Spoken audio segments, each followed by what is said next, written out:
अस्सलाम वालेकुम व्यूवर्स, उम्मीद करता हूँ कि आप सब लोग खैरियत से होंगे और अपने इस चैनल बेस्ट फॉर हेल्थ में आप सबको खुश आमदीद कहते हैं जी।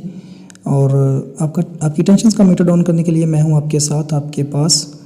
और व्यूवर्स, हम जिस मौजू पे बात करने वाले हैं वो तकरीबन पूरी दुनिया का ही मसला बन चुका है। हर उम्र के लोगों में, बड़ों में, बच्चों में, औरतों में, तकरीबन सब लोगों में ये शिकायत सुनने को मिलती है और वो शिकायत है कमर का दर्द।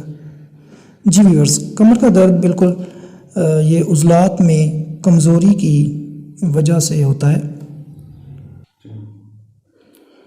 तो इसके लिए हम आपको एक बहुत ही आसान सा नुस्खा बताने वाले हैं। तो ये आप आसानी से घर में बना सकते हैं और इस कमर दर्द से छुटकारा पा सकते हैं। तो सबसे पहले आपको इसमें जो इस्तेमाल होने वाली चीज़ें हैं वो आपको बताते हैं। तो इसमें सबसे पहली जो चीज़ होगी वो होगी असगंध नागौरी।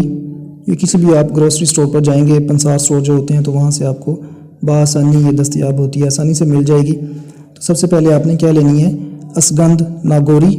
और दूसरी चीज़ इसमें जो आप डालेंगे वो होगी बेख बधारा। और तीसरी चीज़ जो इसमें नुस्खे में इस्तेमाल होगी वो होगी बकड़ा।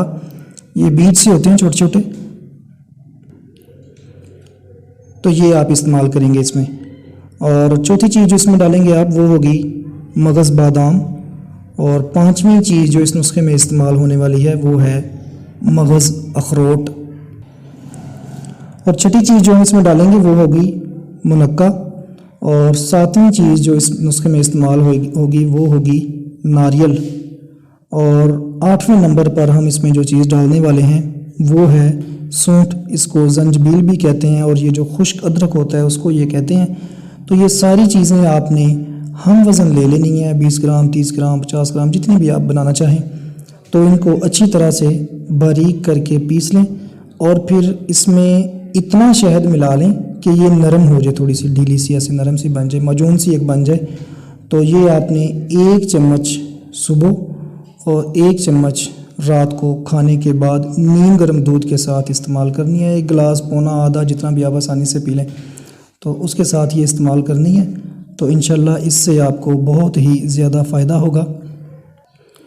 मज़ीद मालूमात के लिए डिस्क्रिप्शन में हमारा नंबर मौजूद है, वहाँ पर आप रब्ता कर सकते हैं और ये नुस्खा बनाकर इस्तेमाल करें, आपको इंशाल्लाह ज़रूर फ़ायदा होगा। और हमारे चैनल को ज़रूर लाइक और सब्सक्राइब कीजिएगा। बेहद शुक्रिया। जाने से पहले आज की आखिरी बात कि हो सके तो जिस कदर हो सके दूसरों में आसानियाँ बांटिए ताकि आप लोगों पर भी आसानियों के जो दरवाज़े हैं वो खोल दिए जाएं।